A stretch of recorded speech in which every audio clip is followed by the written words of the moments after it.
Bonjour à tous, on se retrouve aujourd'hui avec un nouveau tuto. Donc c'est un tuto très facile.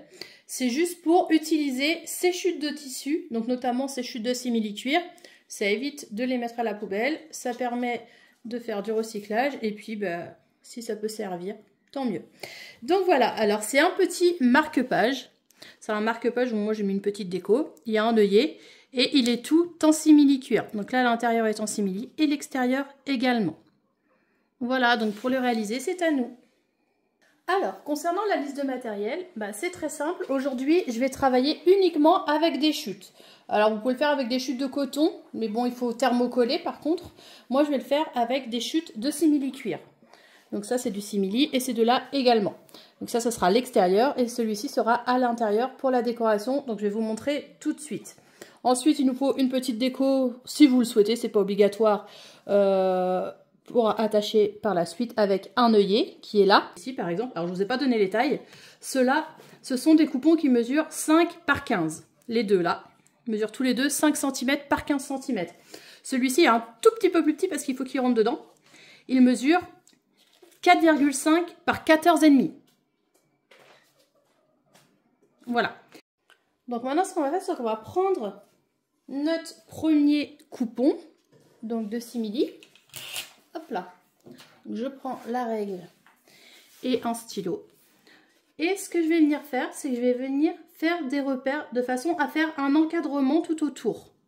Donc l'encadrement, hop, je vais partir sur 1,5 cm.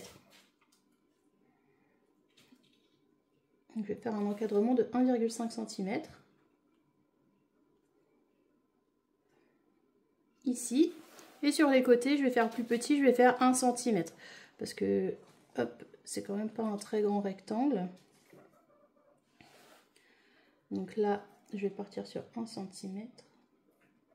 Et ici également. Voilà. Donc là, je trace. Parce qu'après, il va falloir quand même que je mette mon œillet. Donc c'est un œillet de 5 mm. Donc il va falloir que je le place ici quand même. C'est pour ça que je prends un espace un petit peu plus haut sur les hauteurs. Donc là, je suis à 1,5. Là aussi, 1,5. Je peux même baisser un peu. Je ne suis pas forcément droite. Comme ça. Et une fois que j'ai fait ça, je vais venir découper mon rectangle intérieur.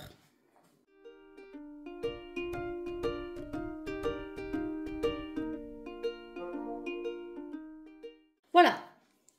Donc du coup, je me retrouve avec ceci. Maintenant, ce que je vais faire, c'est venir placer celui-ci dessus. Donc vous pouvez mettre de la colle si vous voulez. Moi je le fais pas parce que j'aime pas ça, je trouve que ça abîme ma machine à coudre. Donc du coup, hop, vous venez le positionner en dessous. Donc là, si c'est un tissu, thermocollez-le. Parce que du coup, pour avoir une rigidité supplémentaire. Et là, maintenant, on va venir faire une couture, une surpiqûre tout autour. Comme ça. Au plus près du bord. Donc une fois qu'on a cousu tout autour, comme ça, on a fait notre petite surpiqûre, ce qu'il nous reste à faire, c'est venir positionner ce coupon-là sur l'envers, celui-ci par-dessus, comme ça. Hop, c'est pour ça que c'est bien de travailler avec du simili-cuir, parce que du coup, comme ça s'effiloche pas, après on peut rattraper. Parce que là, je vois que c'est pas forcément coupé droit. Hop, je vais faire ma couture et après, je vais recouper partout pour que ce soit bien aligné. Donc c'est mieux de travailler avec du simili. Après, si vous préférez faire avec du coton, vous pouvez tout aussi bien. Donc là, une fois que j'ai fait ça, je vais venir faire ma couture, hop, tout autour, au plus près du bord. Donc moi, ce que je fais, c'est que je prends mon pied à fermeture et je pars d'1 centimètre d'ici. Et je fais 1 centimètre tout long. Comme ça, en fait, je suis sûre d'être droite. Et par la suite, après, je vais venir recouper. Un petit peu autour parce que je sais qu'il y a des endroits où ça va forcément un petit peu plus déborder que l'autre. Là, forcément, je vois que c'est pas forcément droit. Voilà. Voilà. Donc, du coup, maintenant, on va revenir retailler. Là, sur le côté, notamment, je vois bien que c'est pas forcément droit.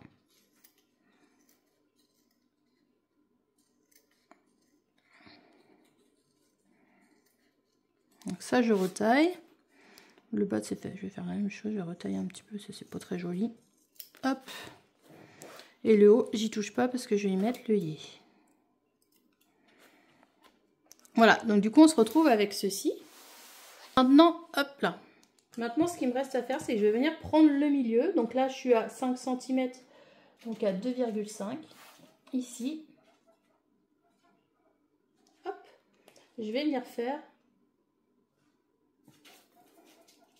une marque à ce niveau-là. Et avec ma pince, hop, je vais venir faire un trou comme ça. Donc là, du coup,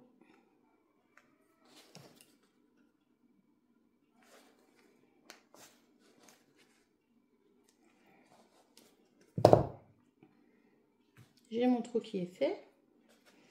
Il faut regarder si l'œillet passe. Donc là, je vais faire un trou un poil plus grand. Je n'ai pas l'impression qu'il passe. On va faire plus grand encore, comme ça. Donc là, je fais mon trou.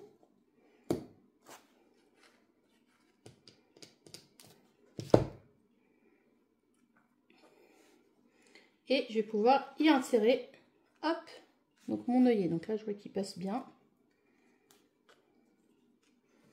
Ensuite, je mets cette partie-là à l'arrière. Et avec, comme j'ai l'habitude de faire, je prends un marteau et je tape pour fixer mon œillet. Une fois qu'on a posé notre œillet, ça donne ceci. Donc maintenant, ce qu'il ne me reste plus qu'à faire, c'est venir prendre ma petite déco pour terminer donc mon petit marque-page. Voilà. J'espère que ça vous a plu. N'hésitez pas à mettre des petits pouces bleus. Vous pouvez aussi vous abonner à ma chaîne. Je vous fais plein de gros bisous et je vous dis à très vite pour un nouveau tuto.